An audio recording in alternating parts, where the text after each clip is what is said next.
Happy Christmas to no tinto surprises as mas no neruk sauju to thayano jot o hayung jot jagano Christmas no pala jagi tango ke norno lam sugo ang ani live stream mo sabo tau phaide sing kok salane Christmas ti Christmas ho bahai khlai tong tholai ke je mia horo tinto Christmas tin special day tin sing te tong tholai nya ke sing bahai khlai tong tholai ke noram share khlai noni opinion lam sugo no krok sa phaike semua kan truk truk na singlanya tinin ke sing jotoi half hour tongnai 30 minutes sing live kok salanya norok bai lam sugo no tai cha ani channel o norok ani live stream phamin bagai Christmas jarawa jotono no happy Christmas light ki cha flip link to ha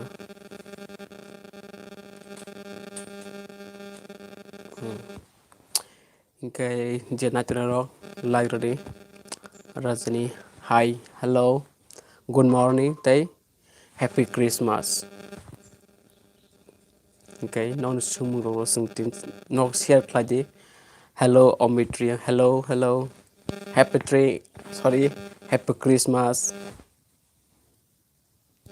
hello inorno hanyo hai tay salam sogo ani live stream session no okay happy Christmas tini to hayung gnangai surprise su asma sal nei tum saka hai ano kisa YouTube channel khlok ila WhatsApp status video nung naidi ani video list thangai ar mani jana YouTube bike channel khlok kaham khlain aro surma na kai omidre happy Christmas in nonobo happy Christmas ke je matne rok no share khlai langma creation happy Christmas langma creation happy Christmas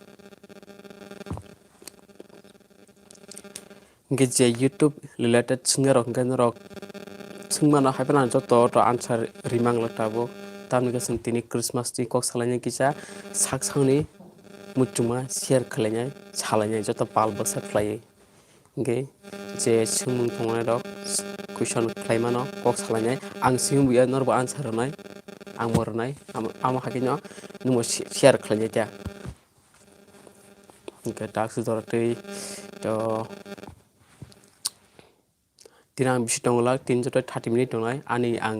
alada kam tongo church shot thangni nango aro sing latino chenglanya Mr. Rohit happy Christmas nonbo Mr. Rohit happy Christmas happy Christmas nge bahai tomo sagre miya ro bahai kelai no time no spend khlaika miya je happy Christmas o no bahai ke palai ke sagre gija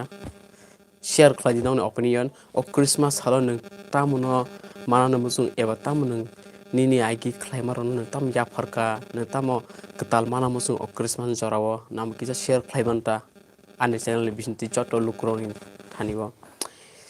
Helen happy Christmas happy Christmas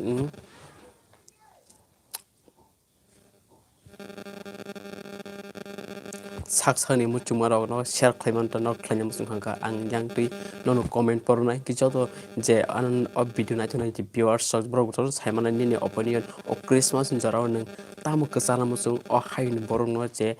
sini o hasini borong no Christmas jorao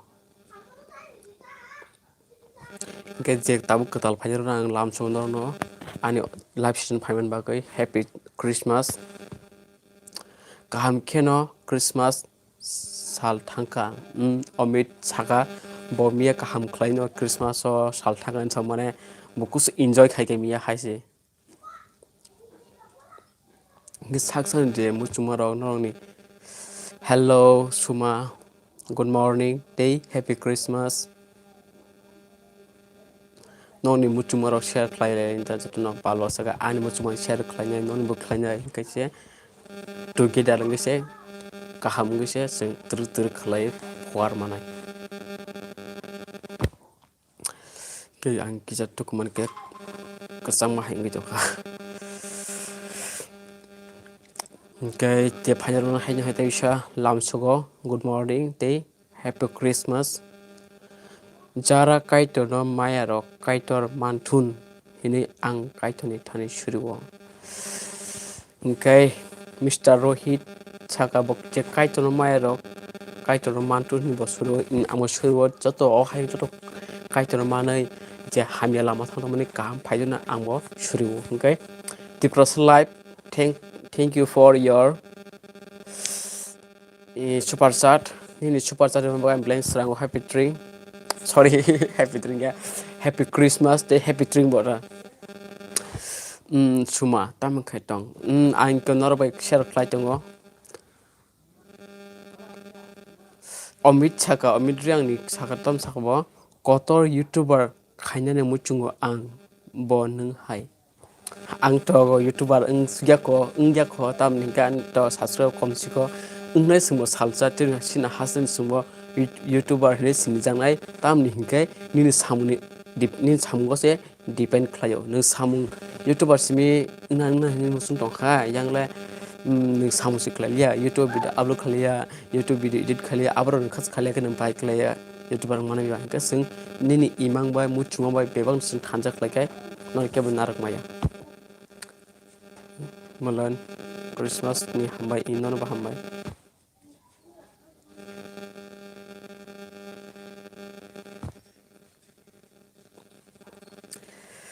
awe sing YouTube sim biya je kono samunga sing dodi successful nam su kai kichakna nango hard work khlanya nango hard work khlake sing inchoto je sin muchumaro mani manuta bkhap to nango yakbo to nango bokrop to nango thanchang khaise sing jen muchumani aw mano Hi happy Christmas dakhok Omit love from ang Omidia Hamid je DBK Media Production in Nanba Happy Christmas Lakma Creation and Barangka Borokatal area wo Kok 39 YouTube channel hello Nanubo sorry mistake ungo mistake ngi manom borong ni shula borong mistake kaya kai khasia mistake na nang sing bisitini tonglaya sing tinjoto 30 minute tonglanya asik antane jora krai gang te kisa gang YouTube videos namai dong hatam ninge kubangma samu 400 tongo te nong tongo singmano tam singna musung in singdi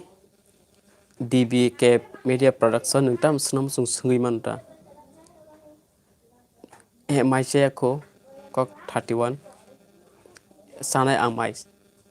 charso thon yagolo sanai ang ta prim photai mai salia tishmin ngai hello hi sumon samanta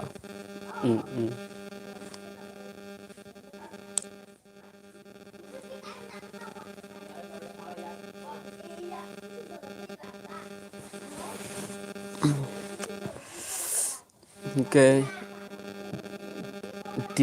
DKB Media Production tam sunan samani sungde nini dara mai sayako ani YouTube channel video waisa rogo viewers 20k rok 30k rok 50k rok mano tabukhe 50 se kalia abo ngo tam ni gai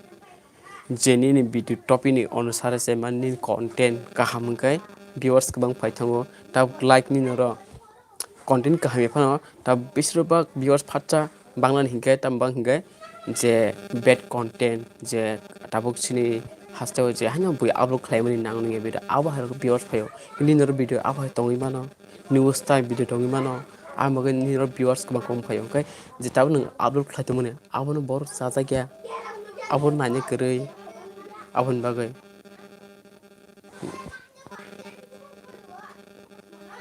aboni bagai mane viewers phayanguta ani bongo jora ba nukna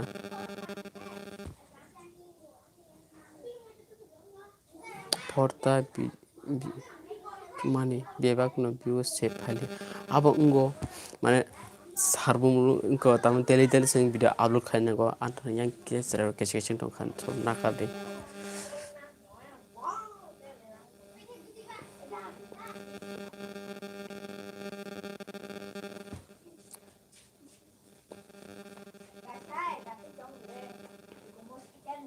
parano kuni kisa noise phayo ta nakarde amono para obla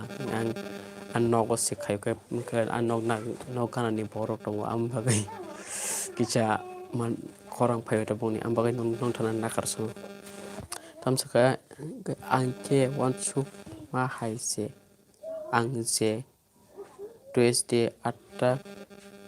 AM Friday 20k ruke views phayo haike ruke janai ta time to time mane amni ni ichha na bopuro time dikhe nini oro viewers phaino bopuro audience phaino apro se nang bida upload khai nang khlainam sum khladi nang telephone khladi mano washman khladi je nini oro ko audience phayo apro nang nini video no upload khladi